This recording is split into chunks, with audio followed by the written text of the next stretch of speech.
दोस्तों, एक तलाकशुदा पत्नी तलाक के पूरे 5 साल बाद एक जेल की जेलर बन गई थी और उसी जेल में उसका तलाकशुदा पति अपने जुर्म की सजा काट रहा था। लेकिन एक दिन जब लड़की उस जेल का निरीक्षण करने के लिए जाती है तो सभी कैदियों को एक एक करके उससे मिलवाया जा रहा था। तभी उसी दौरान उस लड़की की मुलाकात उसके तलाकशुदा पति से हो जाती है जो जेल के अंदर अपनी सजा काट रहा था। दोस्तों, वो लड़की अपने तलाकशुदा पति को देखकर बहुत ही ज्यादा हैरान हो जाती है। यहां तक कि वो लड़का भी जो जेल के अंदर सजा काट रहा था अपने तलाकशुदा पत्नी को देखकर बहुत ज्यादा परेशान हो जाता है। दोस्तों, ये वही लड़का था जो 5 साल पहले अपनी पत्नी को घर से धक्का मारकर निकाल दिया था और आज वही तलाकशुदा पत्नी उसके जेल की जेलर बन गई थी, जिस जेल के अंदर वो लड़का कैदी बनकर अपनी सजा काट रहा था। दोस्तों, लड़के के चेहरे पर काले रंग के धब्बे निशान पड़े हुए थे क्योंकि जेल के अंदर उस लड़के की बहुत ज्यादा पिटाई हुई थी। वो लड़का जेल के अंदर से ही हाथ और पैर जोड़कर अपनी पत्नी से रो रो कर माफी मांगने लगता है और कहता है कि मुझे कैसे भी यहां से बचा लो, मुझे कैसे भी यहां से निकाल लो, मुझे पुलिस वाले जेल के अंदर बहुत ज्यादा मारते हैं और मुझे खाना भी खाने को नहीं देते हैं, मुझे यहां पर बिल्कुल भी अच्छा नहीं लगता है। प्लीज मैं तुम्हारे सामने हाथ जोड़कर विनती कर रहा हूं, तुम मुझे कैसे भी करके जेल से बाहर निकाल दो। दोस्तों, जो तलाकशुदा पत्नी थी वो अपने पति के बातों को नहीं सुनती है और वहां से चुपचाप चली जाती है, लेकिन पुलिस वालों से कहती है कि उस कैदी को मेरे ऑफिस में लेकर आओ, मुझे उससे बात करना है। लेकिन उसके बाद जो भी कुछ होता है वो सुनकर आप लोग बहुत ज्यादा हैरान हो जाएंगे। दोस्तों, ये कहानी दिल को छू लेने वाली है। वीडियो में आगे बढ़ने से पहले वही आप लोग से छोटा सा रिक्वेस्ट है कि हमारे चैनल पर पहली बार हैं तो चैनल को सब्सक्राइब कर लीजिए और वीडियो को लाइक कर लीजिए ताकि जो मेरा हौसला है वो और भी ज्यादा बढ़ता रहे और भी ज्यादा इंटरेस्टिंग कहानियां ऐसे ही मैं आप लोग को सुनाता रहूं। दोस्तों, ये कहानी बिहार के रहने वाले जय और सुलेखा की है। दोस्तों, जय एक अच्छे खासे परिवार का रहने वाला था और सुलेखा भी मिडिल क्लास फैमिली की रहने वाली थी। दोस्तों, सुलेखा के पापा एक प्राइवेट नौकरी करते थे। सुलेखा का जब ग्रेजुएशन कंप्लीट हुआ था तब उसके पापा सोचते हैं कि मेरी बेटी बड़ी हो गई है तो समय के अनुसार बेटी की शादी कर देनी चाहिए। दोस्तों, कुछ समय बाद सुलेखा के पापा जय के घर वालों से बातचीत करते हैं तो जय के घर वाले भी शादी के लिए मान जाते हैं क्योंकि उन लोगों को दान दहेज नहीं चाहिए था, बस एक अच्छी सी और सुंदर लड़की चाहिए थी। और दोस्तों, सुलेखा जो थी वो दिखने में बहुत ज्यादा खूबसूरत थी। दोस्तों, सुलेखा के पापा सुलेखा की शादी जय से तय कर देते हैं और घर आने के बाद सुलेखा से और सुलेखा की मां को बता देते हैं कि सुलेखा की शादी मैं तय कर चुका हूं क्योंकि जो जय था वो अच्छे परिवार का रहने वाला था और बिजनेसमैन था, अच्छा खासा पैसा भी कमाता था। लेकिन दोस्तों, जय की एक गर्लफ्रेंड भी थी जिससे जय अक्सर हमेशा बात करता था और ये बात ना तो सुलेखा के पापा को पता थी और ना ही सुलेखा के घर वालों को पता थी। दोस्तों, जय के घर वाले भी उतने अच्छे आदमी नहीं थे। वो लोग के पास पैसा तो बहुत था लेकिन व्यवहार के बहुत घटिया किस्म के वो लोग थे। कुछ समय बाद बड़े ही धूमधाम से सुलेखा और जय की शादी हो जाती है। शादी होने के बाद सुलेखा अपने ससुराल जाती है। सुलेखा अपने ससुराल में बहुत खुश थी, वहां पर उसको किसी भी चीज की कमी नहीं थी। लेकिन जय सुलेखा को समय नहीं देता था, अक्सर बिजनेस के सिलसिले से दिन रात घर से बाहर रहता था और देर रात को दारू शराब पीकर घर पर वापस आता था। लेकिन सुलेखा को यह बिल्कुल भी पसंद नहीं था कि उसका पति दारू और शराब पीकर लड़कियों से बात करता है और देर रात को घर पर वापस आता है, क्योंकि शादी होने से पहले सुलेखा को जय के बारे में कुछ भी पता नहीं था कि जय ऐसा लड़का है। दोस्तों, सुलेखा जय को बहुत समझाती है कि अगर तुम दारू शराब पियोगे तो मैं तुम्हारे साथ नहीं रहूंगी। लेकिन दोस्तों, जय जो था वो सुलेखा की बातों को नहीं मानता था, बस अपनी दुनिया में मस्त रहता था। सुलेखा जय के माता पिता से शिकायत भी करती थी कि आपका बेटा दारू शराब पीकर रोज रात को घर पर आता है, आप लोग उसको समझाते नहीं हैं, उसको कुछ कहते नहीं हैं। तब जय के माता पिता कहते थे कि अभी वो छोटा सा बच्चा है, थोड़ा सा जब बड़ा होगा, बच्चे हो जाएंगे तो वो सुधर जाएगा। ये सब सुनकर सुलेखा थोड़ा सा गुस्सा हो जाती है लेकिन अपने सास और ससुर से कुछ भी नहीं कहती है।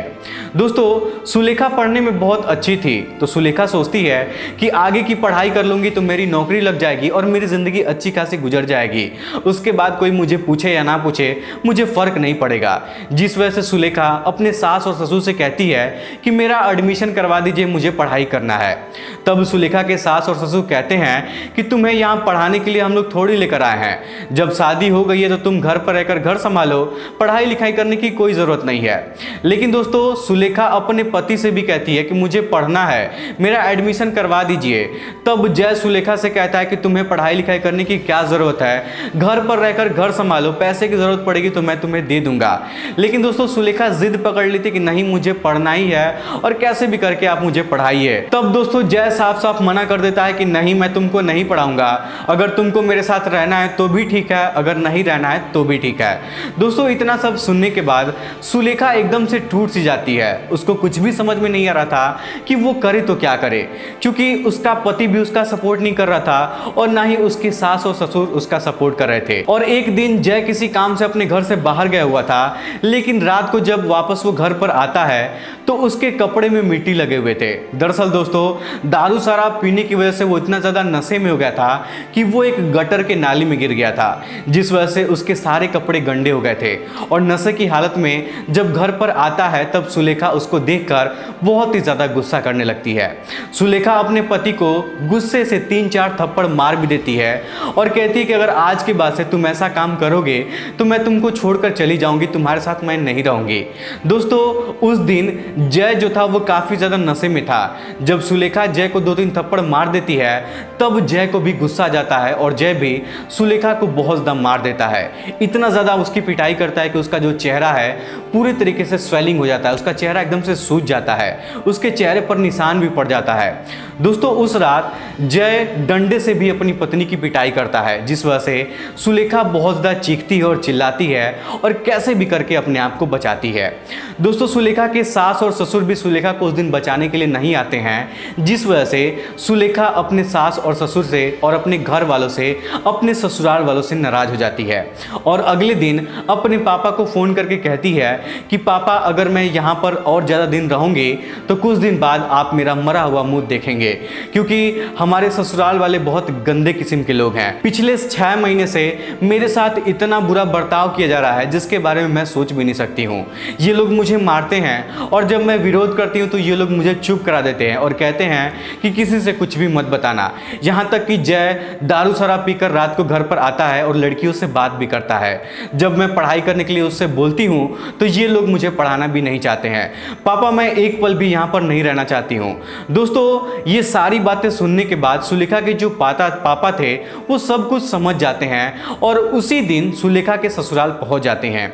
वहां पर सुलेखा से जब मिलते हैं तो देखते हैं कि सुलेखा का जो चेहरा है वो पूरी तरीके से सूजा हुआ है और उसके चेहरे पर काले रंग का दाग भी पड़ा हुआ है। दोस्तों जब जय सुलेखा को मार रहा था तो सुलेखा के शरीर पर दाग पड़ गए थे और उसका हाथ और मुंह एकदम से सूज गया था। ये सब देखकर सुलेखा के पापा बहुत ज़्यादा गुस्सा हो जाते हैं और अपनी बेटी को अपने घर लेकर चले जाते हैं।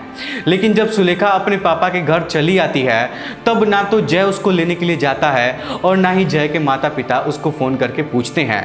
दोस्तों कुछ दिन बाद सुलेखा कोर्ट से कार्रवाई करते हुए अपने पति से तलाक ले लेती है। तलाक लेने के बाद सुलेखा पटना में ही रहकर अपना पढ़ाई शुरू कर देती है। जैसे जैसे वक्त गुजर रहा था वैसे वैसे सुलेखा मन लगाकर पढ़ाई कर रही थी और पूरे 3 साल तक पढ़ाई करती है और खूब मेहनत करती है और एक जेल की जेलर बन जाती है। दोस्तों जेलर बनने के बाद कई जगहों पर सुलेखा की पोस्टिंग होती है, लेकिन 2 सालों बाद जब सुलेखा की पोस्टिंग बिहार के बक्सर जिले में होती है तो वहां पर उसका पहला दिन था। सुलेखा वर्दी पहनकर जब जेल के अंदर जाती है तो जेल के अंदर जितने भी कैदी थे सभी कैदियों को सुलेखा से मिलवाया जाता है। लेकिन इसी बीच सुलेखा की मुलाकात उसके तलाकशुदा पति से हो जाती है जो उसी जेल के अंदर अपने जुर्म की सजा काट रहा था। दोस्तों सुलेखा जब अपने पति को इस हालत में देखती है तो वो बहुत ज़्यादा हैरान हो जाती है, क्योंकि जैसे जय ने सुलेखा को मारकर उसका चेहरा बिगाड़ दिया था ठीक उसी तरीके से पुलिस वालों ने जय की पिटाई जेल के अंदर किया था और उसका भी पूरे तरीके से चेहरा खराब हो गया था। उसके हाथ पैर पर निशान पड़ गया था। ऐसा लग रहा था जैसे जेल के अंदर जय की डंडे से पिटाई की गई हो। दोस्तों जब जय अपनी तलाकशुदा पत्नी को वर्दी में जेल के अंदर देखता है तो वो भी बहुत ज़्यादा हैरान हो जाता है। जय जेल के अंदर से ही हाथ जोड़कर सुलेखा से माफ़ी मांगने लगता है और कहता है कि मुझे माफ़ कर दो, मुझे यहाँ से निकाल लो, ये पुलिस वाले मुझे बहुत ज़्यादा मारते हैं, यहाँ पर मुझे अच्छा खाना भी नहीं मिल पाता है, मैं अच्छे से खाना भी नहीं खा पाता हूँ, यहाँ पर मैं नहीं रहना चाहता हूँ, प्लीज़ तुम्हारा हाथ जोड़कर मैं विनती कर रहा हूँ तुम मुझे यहाँ से निकाल दो। दोस्तों सुलेखा जय की बातों को नहीं सुनती है और अपने ऑफिस की तरफ जाने लगती है। लेकिन तभी कुछ पुलिस वालों से कहती है कि उस कैदी को मेरे ऑफिस के अंदर लेकर आओ, मुझे उससे कुछ बात करनी है। उसके बाद पुलिस वाले जय को सुलेखा की ऑफिस के अंदर लेकर जाते हैं। तब सुलेखा जय से पूछती है कि आखिर तुम्हारी ये हालत कैसे हो गई है? तुम तो घर पर रहते थे, लेकिन ऐसा क्या कर दी हो जिससे तुमको जेल के अंदर सजा काटनी पड़ रही है? तब दोस्तों जय अपनी पूरी कहानी सुलेखा से बताता है। जय सुलेखा से कहता है कि तुम्हारे जाने के बाद मैं अपने दोस्तों के साथ घूमता फिरता रहता था, हम लोग जुआ भी खेलते थे और जुआ खेलने की वजह से मेरे ऊपर बहुत ज्यादा कर्ज हो गया था। लेकिन एक दिन करवा चौथ का समय था, एक औरत सोने का गहना पहनकर अपने पति के साथ जा रही थी। तभी मेरे दोस्त ने कहा कि अगर हम लोग उस गहने को चुरा लेंगे तो हमारे पास अच्छा खासा पैसा हो जाएगा। हम लोगों ने गहने को चुरा भी लिया था, लेकिन जब वहां से हम लोगों ने भागने की कोशिश किया तभी कुछ लोगों ने हमको पकड़ लिया।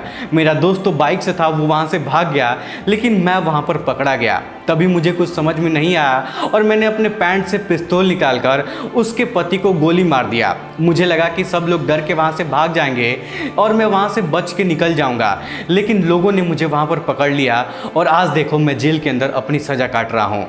तब दोस्तों सुलेखा अपने पति से कहती है कि तुमने बहुत बड़ी गलती किया है, तुम्हें तो फांसी की सजा होनी चाहिए।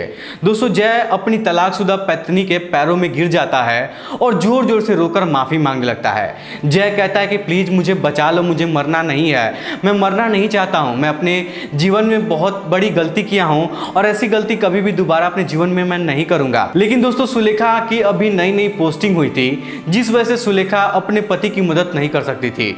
सुलेखा साफ साफ मना कर देती है, कहती है कि जो तुमने किया है उसकी सजा तो तुमको काटनी पड़ेगी। दोस्तों जय अब एकदम से लाचार हो जाता है और फिर से जय को जेल के अंदर डाल दिया जाता है। सुलेखा हर रोज उस जेल के अंदर जाती थी, अपना ड्यूटी करती थी और फिर शाम को अपने घर वापस चली आती थी, लेकिन कभी भी अपने पति से नहीं मिलती थी। लेकिन जब जय को अपने पत्नी से मिलने के बाद दोबारा जेल के अंदर बंद कर दिया जाता है, तब उसको घुटन सा महसूस होने लगता है। जय सोच रहा था कि मेरी पत्नी इस जेल की जेलर है और मैं उसी जेल के अंदर सजा काट रहा हूं। दोस्तों जय को बहुत ज्यादा शर्मिंदगी महसूस हो रही थी, जिस वजह से जय जेल के अंदर ही एक ऐसा कदम उठाता है जिससे पूरा माहौल ही चेंज हो जाता है। दोस्तों जय बेइज्जती को बर्दाश्त नहीं कर पाता है और जेल के अंदर ही अपने हाथ को किसी चीज से काट लेता है, जिस वजह से उसका काफी ज्यादा ब्लड जमीन पर बिखर जाता है। इसके बाद जो कर्मचारी थे, पुलिस थे, अधिकारी थे, वो लोग उसको अस्पताल में भर्ती करवाते हैं, लेकिन कुछ देर बाद अस्पताल में ही जय की मौत हो जाती है। दोस्तों जय अपने आप को माफ नहीं कर पा रहा था और सोच सोच के बहुत ज्यादा परेशान हो रहा था, जिस वजह से उसने अपनी जान ले लिया। जब ये बात सुलेखा को पता चली कि जय ने आत्महत्या कर लिया है और वो भी जेल के अंदर, तो सुलेखा बहुत ज्यादा परेशान हो जाती है। लेकिन फिर सुलेखा सोचती है कि भगवान ने उसके कर्मों की सजा उसको दे दिया है। दोस्तों उस दिन के बाद से सुलेखा अपना ट्रांसफर किसी और जेल में करवा लेती है और अपनी नौकरी करने लगती है और अपनी जिंदगी हंसी खुशी बिताने लगती है। दोस्तों किसी ने सच ही कहा है कि अगर आप किसी के साथ भला करेंगे तो आपके साथ भी भला होगा, अगर आप किसी के साथ गलत करेंगे तो ना चाहते हुए भी आपके साथ भी गलत होगा। दोस्तों ये थी आज की कहानी, आपको कैसी लगी हमें कमेंट बॉक्स में जरूर बताइएगा। वीडियो पसंद आए तो वीडियो को लाइक और चैनल को सब्सक्राइब जरूर करिएगा। आप सभी लोगों का बहुत बहुत धन्यवाद।